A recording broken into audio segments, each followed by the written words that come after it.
क्यों हुआ तुम्हें मुझसे प्रेम राधा? इसलिए कि मैंने तुम्हारे प्राण बचाए? इसलिए कि मैंने तुम्हारी रक्षा की? या इसलिए कि मैंने तुम्हें उपहार दिया? क्यों हुआ तुम्हें मुझसे प्रेम? उत्तर दो।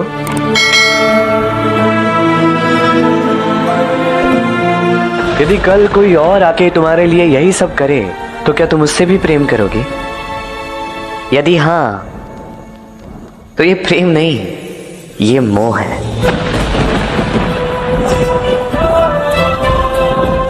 जो किसी कार्य के बदले हो, जो स्वयं की इच्छा पूर्ति के बदले हो, वो प्रेम नहीं, वो मोह है। तुमने मेरी परीक्षा ली ये सुनिश्चित करने के लिए कि मैं तुमसे मिल सकता हूं या नहीं। राधा, ये प्रेम नहीं, ये मोह है। तुमने अपने बाबा के नियमों का उल्लंघन किया, पर छिपकर मुझसे मिलने आए। जो छिपकर किया जाए वो प्रेम कहां राधे?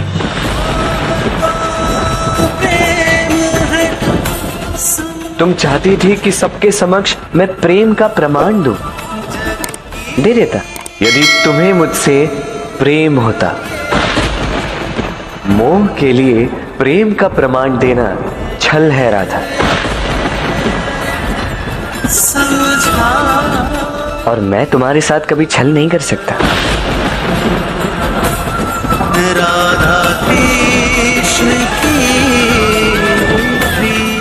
लोग स्वयं को शुद्ध सिद्ध करने के लिए गंगा जल की सौगंध खाते हैं, किंतु गंगा स्वयं को पवित्र जताने के लिए किसकी सौगंध खाए?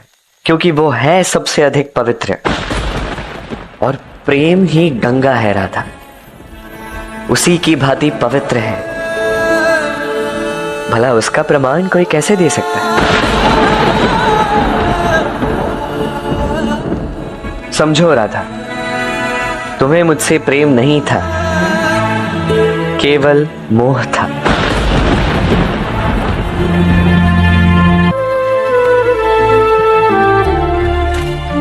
देखा आपने कैसे एक क्षण में राधा का प्रेम क्रोध में परिवर्तित हो गया। जो एक क्षण में बदल जाए, एक क्षण में भंग हो जाए, वो प्रेम नहीं हो सकता था, वो मोह ही है।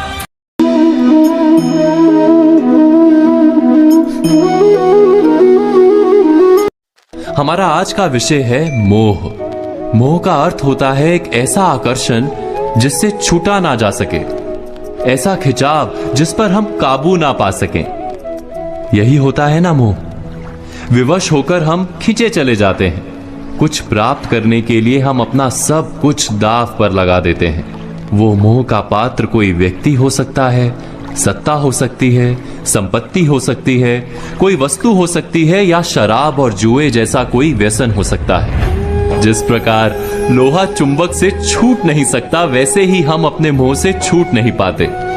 और हम मानते हैं कि मोह केवल हमारे प्रेम का गहरा रूप है। क्या ये सत्य नहीं? क्या हम मोह को प्रेम ही नहीं समझते? और फिर भी विचारकों ने, संतों ने मोह से छूटने का उपदेश दिया है। ऐसा क्यों है? मोह और प्रेम में भेद क्या है? हम विचार कर रहे थे मोह के विषय में।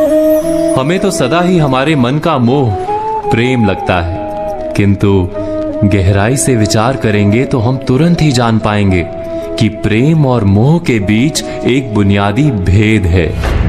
प्रेम होता है तब हम किसी के सुख की इच्छा करते हैं। जब मोह होता है तब हम किसी के सुख की कामना करते हैं। बस इतना सोचने पर प्रेम और मोह का भेद तुरंत ही समझ में आ जाता है। किसी व्यक्ति के प्रति जब हमारे मन में प्रेम होता है तब हम उसे सुख देने का प्रयास करते हैं। उसके प्रति मोह होता है तब हम उसके माध्यम से स्वयं सुख प्राप्त करने का प्रयत्न करते हैं। क्या ये सत्य नहीं? प्रेम के केंद्र में हम नहीं होते, मोह के केंद्र में केवल हम होते हैं। ये तो व्यक्ति की बात हुई, किंतु किसी वस्तु के प्रति प्रेम और मोह में क्या ऐसा ही भेद होता है? विचार कीजिए, यदि हमें सत्ता और पद के लिए प्रेम है तो हम क्या करेंगे? स्वयं अपने आप को उस सत्ता या पद के लिए योग्य बनाएंगे।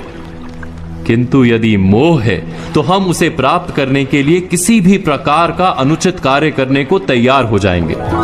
संपत्ति के लिए प्रेम है तो हम मेहनत करेंगे, यदि मोह है तो चोरी करेंगे। क्या ये सत्य नहीं? हम विचार कर रहे थे मोह के विषय में। जिस वस्तु या व्यक्ति के लिए हमें मोह होता है, हमारे सारे सुख का आधार हम उसे ही मान लेते हैं। जब वो प्राप्त नहीं होता तो हमारे मन में विक्षिप्तता प्रवेश करती है, जुनून पैदा हो जाता है। रात दिन हम उस व्यक्ति या वस्तु को प्राप्त करने के बारे में सोचते हैं। उसे प्राप्त करने के लिए उचित अनुचित का विचार नहीं करते। यही कारण है कि मोह से भरा व्यक्ति स्वयं को और समाज को हानि पहुंचाता है। तो क्या इस मोह से बचना इतना कठिन है? नहीं, मोह से छूटने का सरल सा उपाय है। मोह को प्रेम में परिवर्तित कर दें। अर्थात बस इतना जान लें कि हमारा सुख और दुख किसी व्यक्ति या वस्तु के कारण नहीं हो सकता। सुख और दुख ये तो हमारे अंतर का व्यापार है, हमारी आत्मा का स्वभाव है। जैसे ही हम किसी को अपने सुख का आधार मानना बंद करते हैं, क्या तुरंत ही हमारा पागलपन नहीं छूट जाता? एक छोटी सी बात से ये विचार समझा जा सकता है। बचपन में खेल के लिए पागलपन था, बड़े होने पर खेल के प्रति प्रेम अवश्य है, किंतु अब पागलपन नहीं। अर्थात मोह बांधने का प्रयास करता है, इसीलिए सदा ही दुख का कारण होता है। प्रेम मुक्ति देता है, इसीलिए सदा ही सुख का आधार बनता है। इस पर विचार अवश्य कीजिएगा।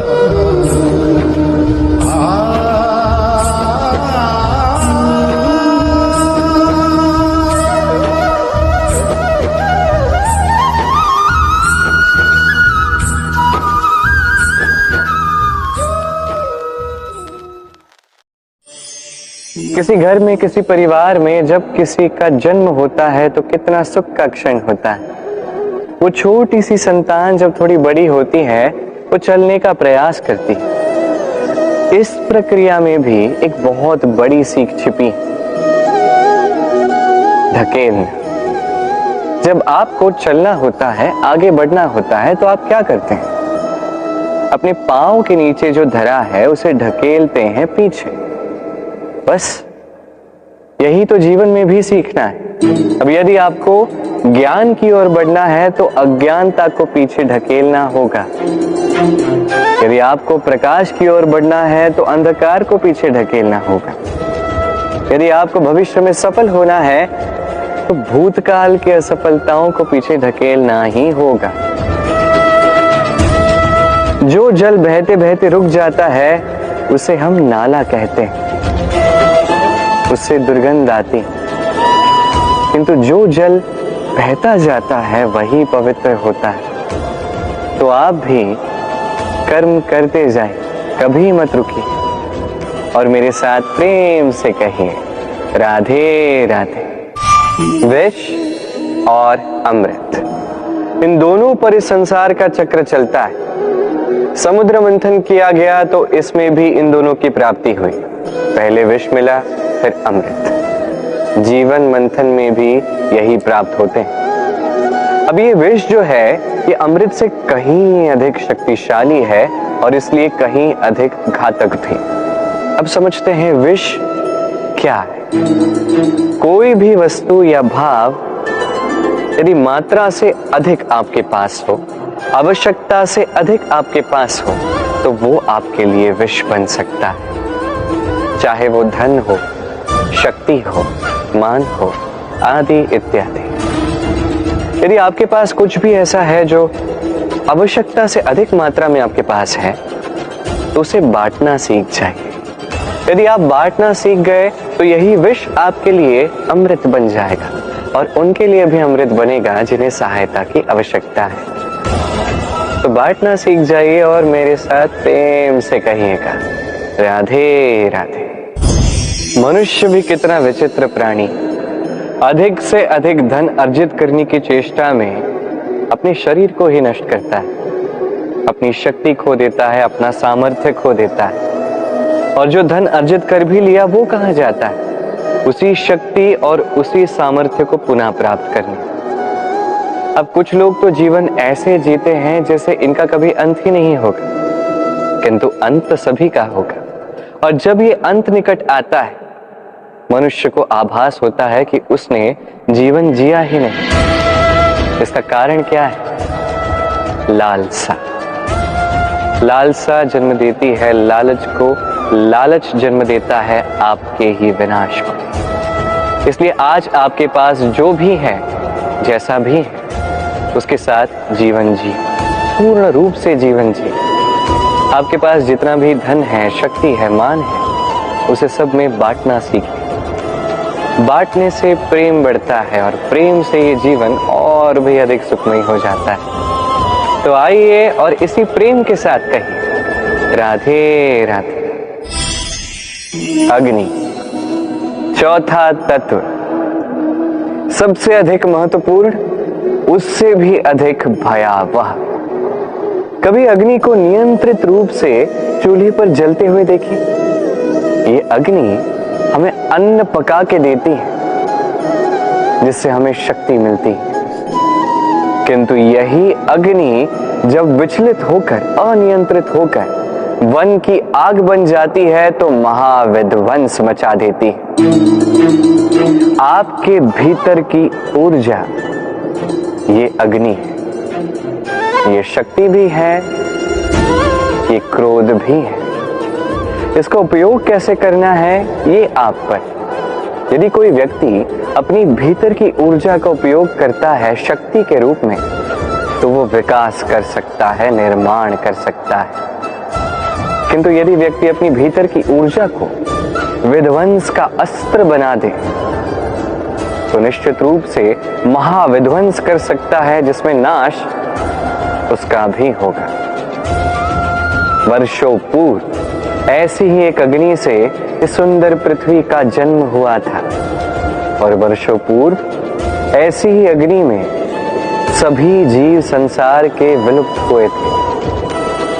अब आप अपनी भीतर की ऊर्जा से निर्माण करना चाहेंगे या विनाश करना चाहेंगे, निर्णय आपका है।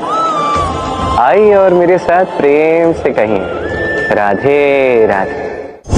पांचवा तत्व, आकाश, नभ, व्योम। क्या है ये? भ्रम है या सत्य है? भ्रम तो नहीं हो सकता, क्योंकि भ्रम में कोई जी नहीं सकता।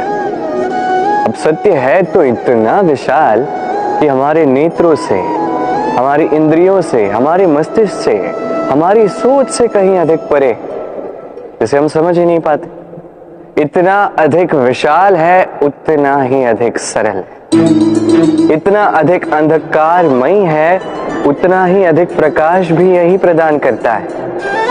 देखा जाए तो ये जीवन संचालक है, किंतु यदि क्रुद्ध हो जाए तो प्राण हरने में संकोच नहीं करता।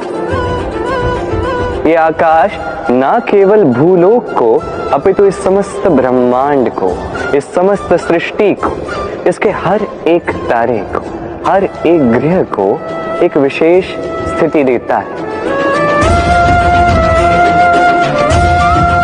इसका स्वयं का कोई अस्तित्व तो नहीं, किंतु ये हम सभी को अस्तित्व देता है। यही महानता है आकाश की।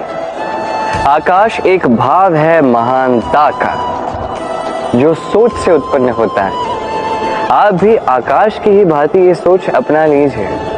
आपका जीवन भी आकाश की ही भांति महान और विशाल होगा, और तब ये मन ये प्रसन्न होकर कहेगा राधे राधे।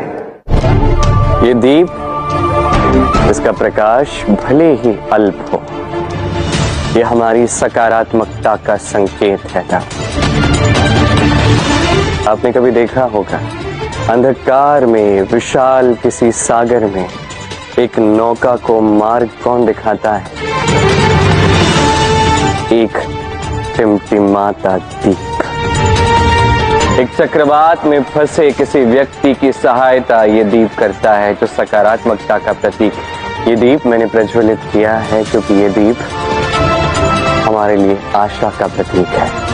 जब तक हम में सकारात्मकता रहेगी ये दीप प्रज्वलित रहे। इस फल को देख रहे हैं आप? सब जानते हैं कि इस फल से निकला बीज एक नए वृक्ष को जन्म देगा। जो नया वृक्ष इसी प्रकार के फलों को जन्म देगा। परंतु क्या कभी आपने ये सोचा फल और बीज का संबंध इतना गहरा है, किंतु वृक्ष की जड़ों और वृक्ष की शाखाओं में इतनी दूरी क्यों है? क्योंकि दूरी आवश्यक है। यदि आप किसी को अपने साथ सदा सदा के लिए रखना चाहते हो तो उनसे दूरी समय समय पर आवश्यक है, क्योंकि ये दूरी ही है जिसके कारण आपको आपके साथी के महत्व के विषय में ज्ञात होता है। ये दूरी ही है जिससे आपको और प्रेरणा मिलती है कि उनसे फिर से मिले। इसलिए स्मरण रखिएगा, दूरियां कदापि बुरी नहीं होती। फल से बीज की ये दूरी ही नए फलों के निर्माण का कारण बनती है। प्रेम की असली परख होती है इन दूरियों से। तो दूरियों से भी प्रेम करें और प्रेम से कहें राधे। स्वीकारण, सत्य का स्वीकारण मनुष्य के लिए बहुत ही महत्वपूर्ण है। जब तक मनुष्य सत्य को स्वीकार नहीं करता, उसे असत्य से लड़ने की शक्ति प्राप्त नहीं होती। जब आप भोजन करते हैं तो क्या होता है? आपका पेट स्वीकारता है कि वो भर चुका है और आप भोजन करना बंद कर देते हैं। जब आपको निद्रा आती है तो क्या होता है? आपका मन स्वीकारता है कि आपका शरीर थक चुका है और उसे विश्राम की आवश्यकता है। उसी प्रकार जब आपको किसी व्यसन को रोकना हो तो आपको स्वीकारना पड़ता है कि बहुत हो चुका है, चाहे वो लालच हो या मदिरापान। उस व्यसन का त्यागना तभी प्रारंभ होता है जब आप ये स्वीकार कर लेते हैं कि आप उस व्यसन के बंधक हैं। हम में से ऐसा कोई नहीं जिनकी परछाई उनसे दूर रहती। हमारी परछाई सदैव हमारे साथ रहती है। कदाचित हमारी परछाई हमारे कर्मों के फलों का संकेत है। कदाचित इसी कारण कई बार हमें अपनी परछाई से भय भी लगता है, परंतु इस भय से निवारण पाने का एक साधन अवश्य है। वो है सूर्य की ओर मुख करना या किसी प्रकाश के स्रोत की ओर मुख करना, क्योंकि तब हमें हमारी परछाई दिखाई नहीं देती। यदि इसे जीवन के संदर्भ में देखें तो ये प्रकाश का स्रोत शुभ कर्मों की चेतना है। यदि आपके मन में शुभ कर्म करने की इच्छा है तो आपको कभी भी अपने कर्मों के फल का भय नहीं होगा, क्योंकि यदि आपका मन शुद्ध होगा तो आपके कर्म शुद्ध होंगे और शुद्ध कर्मों का फल कभी अशुद्ध नहीं हो सकता। आज मैं आप सबको एक कथा सुनाता हूं। एक दिन प्रातः एक व्यापारी अपने घर से निकला। घर से निकलते ही एक बिल्ली ने उस व्यापारी का मार्ग काट दी थी। व्यापारी घबरा गया। वो फिर से घर लौट गया और शुभ घड़ी की प्रतीक्षा करने लगा। और जब वो पुनः अपने घर से निकला तब वो वाहन जा चुका था जिससे राजा तक पहुंचकर उसे भेंट देनी थी। राजा को भेंट नहीं मिली। राजा क्रोधित हो गए। राजा ने उस व्यापारी का व्यापार बंद करवा दिया। इस कारण व्यापारी क्रोधित होकर घर पर अपनी पत्नी से लड़ बैठा। पत्नी अपने बच्चों समेत मैके वापस चली गई और उस व्यापारी के जीवन में यदि कुछ रह गया था तो केवल अंधकार। और इन सब का कारण वो उस बिल्ली को मानता रहा जिसने उसका मार्ग काटा था। ऐसा ही एक दूसरा व्यापारी राजा को भेंट देने निकला। और उस व्यापारी का मार्ग भी एक बिल्ली ने काट दिया। वो व्यापारी तनिक घबराया, परंतु उसने आगे बढ़ना अधिक उचित समझा। राजा तक वो समय पर पहुंचा। उसने राजा को भेंट की। राजा प्रसन्न हुए और राजा ने व्यापारी को अपना व्यापार बढ़ाने की अनुमति दी, स्वर्ण आभूषण दी।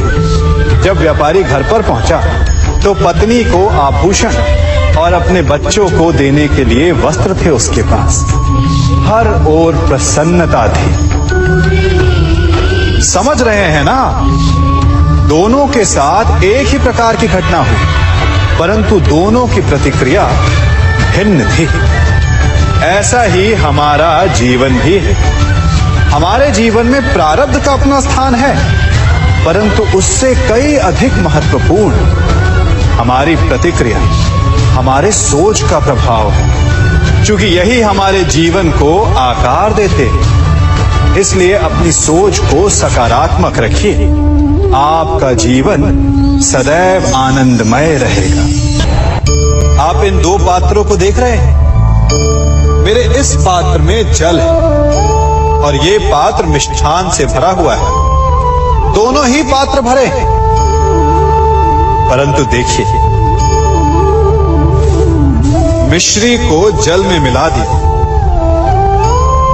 जल ने मिश्री को अपना लिया। मिश्री ने अपना अस्तित्व खो दिया, परंतु जल को अभिमान है कि उसका अस्तित्व अभी भी बना हुआ है।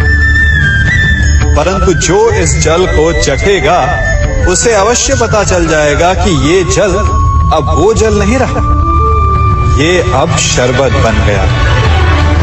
हमारा त्याग, हमारे बलिदान भी ऐसे ही होते हैं। जो इस बात को अनुभव करते हैं वो समझ सकते हैं कि कैसे हमने समय की धारा को बदल दिया। जो बलिदान देते हैं उनका अस्तित्व कभी नष्ट नहीं होता, अपितु उनका बलिदान संसार में कुछ ना कुछ परिवर्तन अवश्य लाता है। हम सभी कभी ना कभी, कहीं ना कहीं अपने जीवन में यात्रा अवश्य करते हैं। हमारी यात्रा में कभी पक्के रास्ते आते हैं तो कभी कच्चे रास्ते। पक्के रास्ते मनुष्य बनाता है और कच्चे रास्ते जानते हैं कैसे बनते हैं? चलते चलते बन जाते हैं। जब लोग एक स्थान से जाते हैं तो पैरों के दबाव से नीचे की घास कुचल जाती है। बार बार उस मार्ग से जाने से धीरे धीरे मार्ग स्वतः ही बन जाता है। और यही जीवन है, यही नियति है। जब आपके जीवन में आपको मार्ग ना मिले तो रुकिए नहीं, आगे बढ़ते रहिए और आपके पैरों के दबाव से मार्ग स्वतः ही बन जाएगा। हम सभी अपने जीवन में सफलता चाहते हैं, है ना? उसके लिए हम रात दिन परिश्रम करते हैं, कड़ी मेहनत करते हैं, परंतु फिर भी असफल हो जाते हैं। परंतु ऐसा क्यों होता है? कभी सोचा आप सबने? क्योंकि सफलता पाने का मंत्र बड़ा कठिन नहीं, बड़ा सरल है। उचित विचार, उचित समय, उचित स्थान पर उचित प्रहार। जब आपके विचार, समय, स्थान और प्रहार यानी परिश्रम उचित है तो सफलता आप ही को मिलेगी। जिस प्रकार एक लोहार लोहे से कुछ बनाते समय उस लोहे के सही ताप तक के आने की प्रतीक्षा करता है और समय आने पर उचित स्थान पर पर्याप्त बल से प्रहार करता है और लोहा आकार ले लेता है, ठीक उसी प्रकार आपकी सफलता भी आकार लेती है। हम सभी को अपने जीवन में कभी ना कभी निराशा मिलती है, असफलता मिलती है और अधिकतर लोग इसके पश्चात भाग्य का रोना लेकर बैठ जाते हैं। कुछ कहते हैं कि जिस स्थान पर मैं हूं उससे कई ऊंचे स्थान पर होने के योग्य था, परंतु नहीं जा पाया। किसी को पीड़ा है कि उसे जो मिलना चाहिए था वो उसे नहीं मिला, भाग्य ही बुरा था। भाग्य क्या होता है? भाग्य वन में खिला पुष्प देवताओं को चढ़ाया जाएगा, या किसी सुंदरी की वेणी में वो सजेगा, या फिर उसे कुचल कर उत्पाद बना दिया जाएगा। ये सब एक पुष्प के नियंत्रण में नहीं होता, परंतु जब तक उस पुष्प का अस्तित्व है, सुगंध बिखेरना उसके वश में अवश्य है।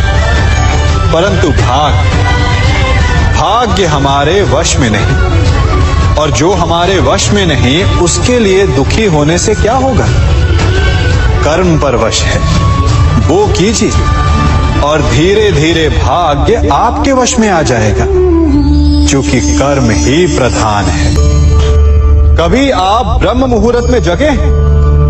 जगकर देखिए, संध्या होने के पश्चात जब रात्रि का अंधकार सारे संसार को धीरे धीरे अपने अंधकार में निगलने लगता है, तो यही अंधकार ब्रह्म मुहूर्त में भोर होने से ठीक पूर्व तनिक अधिक काला हो जाता है।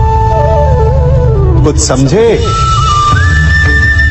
हमारा जीवन भी कुछ ऐसा ही होता है। जब हमारे जीवन की समस्याएं अपने अंत पर होती है, तो यही समस्याएं एक भीषण रूप लेकर हमारे समक्ष प्रस्तुत हो जाती है, और ऐसे परिस्थिति में अधिकतर लोग हार मान जाते हैं, भय खा जाते हैं। परंतु यदि आप हार न माने, भय न खाएं, दृढ़ रहें, निरंतर आगे बढ़ते रहें, तो प्रकाश के रूप में हमारा स्वागत करने के लिए सूर्य उदय सदा हमारे समक्ष प्रस्तुत रहेगा। आपने बरगद के वृक्ष को देखा है? जितना विशाल उतना दृढ़। पतझड़ में वो सूख जाते हैं, परंतु दुर्बल नहीं होते, टूटकर गिरते नहीं। और उसके विपरीत दलदल में उपजे वृक्षों को देखिए, वो दिखने में तो बड़े होते हैं, पतझड़ आए या शीत सदा हरे भरे होते हैं, परंतु इतने दुर्बल होते हैं कि जल धारा के हल्के से वेग से वो गिर जाते हैं। परंतु ऐसा क्यों होता है?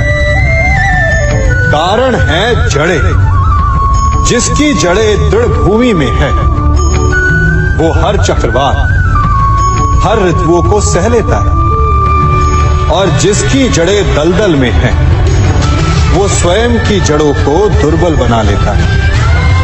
कुछ ऐसा ही मनुष्य भी होता है, जो अधर्म, कुकर्म और असत्य की धरा पर उपजा है, वो समय की एक मार भी नहीं सह पाता। और जो मनुष्य सत्य, धर्म की धरा पर उपजा है, वो हर समस्या से अविचलित हो जाता है।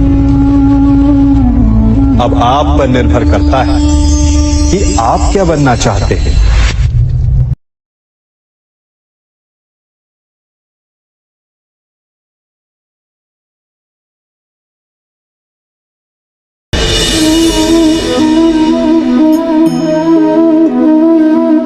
जगत में प्रत्येक व्यक्ति को किसी ना किसी प्रकार की निर्बलता अवश्य होती है। जैसे कोई बहुत तेजी से दौड़ नहीं पाता तो कोई अधिक भार नहीं उठा पाता, कोई असाध्य रोग से पीड़ित रहता है तो कोई पढ़े हुए पाठों को स्मरण में नहीं रख पाता। ऐसे अनेकों उदाहरण और भी हैं। क्या आप किसी ऐसे व्यक्ति को जानते हैं जिसे सब कुछ प्राप्त हो और हम जीवन की उस एक निर्बलता को जीवन का केंद्र मानकर जीते हैं? इस कारणवश हृदय में दुख और असंतोष रहता है सदा। निर्बलता मनुष्य को जन्म से अथवा संजोग से प्राप्त होती है, किंतु उस निर्बलता को मनुष्य का मन अपनी मर्यादा बना लेता है। किंतु कुछ व्यक्ति ऐसे भी होते हैं जो अपने पुरुषार्थ और श्रम से उस निर्बलता को पराजित कर देते हैं। क्या भेद है उनमें और अन्य लोगों में?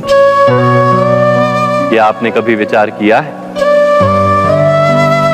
सरल सा उत्तर है इसका। जो व्यक्ति निर्बलता से पराजित नहीं होता, जो पुरुषार्थ करने का साहस रखता है हृदय में, वो निर्बलता को पार कर जाता है। अर्थात निर्बलता अवश्य ईश्वर देता है, किंतु मर्यादा मनुष्य का मन ही निर्मित करता है। स्वयं विचार कीजिए।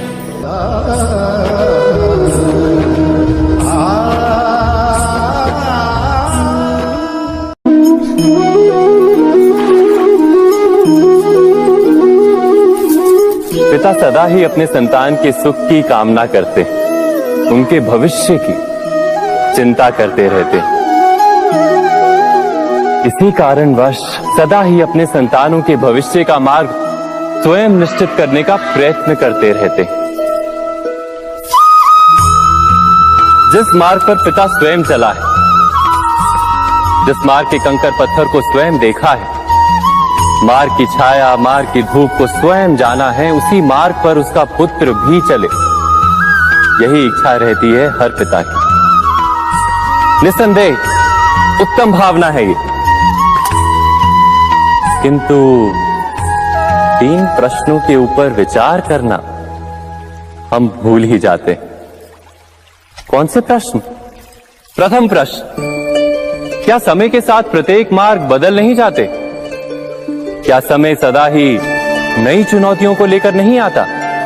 तो फिर बीते हुए समय के अनुभव नई पीढ़ी को किस प्रकार लाभ दे सकते हैं? दूसरा प्रश्न, क्या प्रत्येक संतान अपने माता पिता की छवि होता है?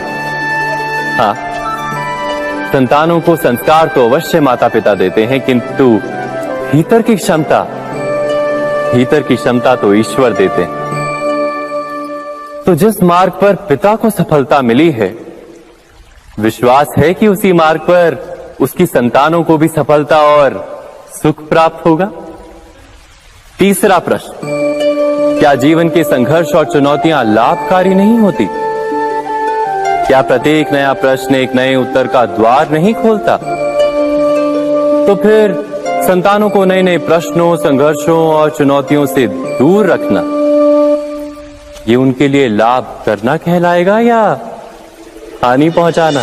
अर्थात जिस प्रकार संतान के भविष्य का निर्माण करने के बदले उसके चरित्र का निर्माण करना श्रेष्ठ है, वैसे ही संतानों के जीवन का मार्ग निश्चित करने के बदले उन्हें नए संघर्षों के साथ जूझने के लिए मनोबल व ज्ञान देना अधिक लाभदायक नहीं होगा?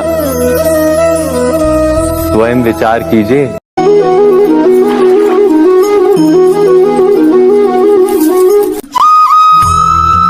जीवन में आने वाले संघर्षों के लिए जब मनुष्य स्वयं को योग्य नहीं मानता, जब उसे अपने ही बल पर विश्वास नहीं रहता, तब वो सद्गुणों को त्याग कर दुर्गुणों को अपनाता है। वस्तुतः मनुष्य के जीवन में दुर्जनता जन्म ही तब लेती है जब उसके अंतर में आत्मविश्वास नहीं होता। आत्मविश्वास ही अच्छाई को धारण करता है। ये आत्मविश्वास है क्या?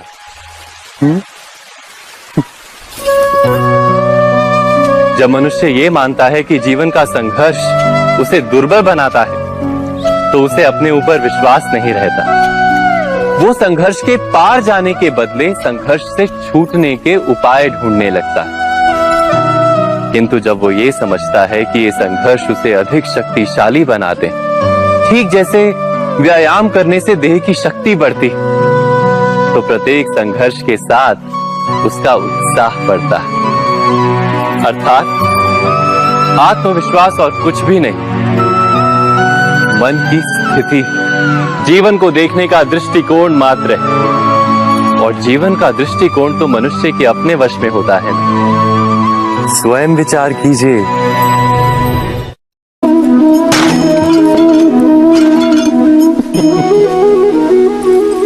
कभी कभी कोई घटना मनुष्य के जीवन की सारी योजनाओं को तोड़ देती और मनुष्य उस आघात को अपने जीवन का केंद्र मान लेता। पर क्या भविष्य मनुष्य की योजनाओं के आधार पर निर्मित होते हैं? नहीं। जिस प्रकार किसी ऊंचे पर्वत पर सर्वप्रथम चढ़ने वाला उस पर्वत की तलाई में बैठकर जो योजना बनाता है, क्या वही योजना उसे उस पर्वत की चोटी तक पहुंचाती है? नहीं। वास्तव में वो जैसे जैसे ऊपर चढ़ता है वैसे वैसे उसे नई नई चुनौतियां, नई नई विडंबनाएं, नए नए अवरोध मिलते हैं। प्रत्येक पद पर वो अपने अगले पद का निर्णय करता है। प्रत्येक पद पर उसे अपनी योजनाओं को बदलना पड़ता है। कहीं पुरानी योजना उसे खाई में ना ढकेल दे।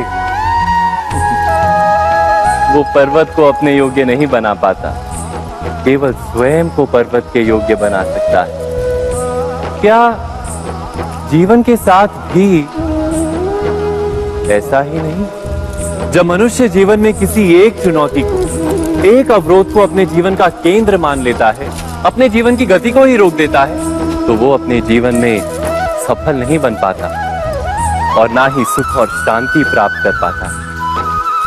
अर्थात जीवन को अपने योग्य बनाने के बदले स्वयं अपने को जीवन के योग्य बनाना ही सफलता और सुख का एकमात्र मार्ग नहीं। स्वयं विचार कीजिए।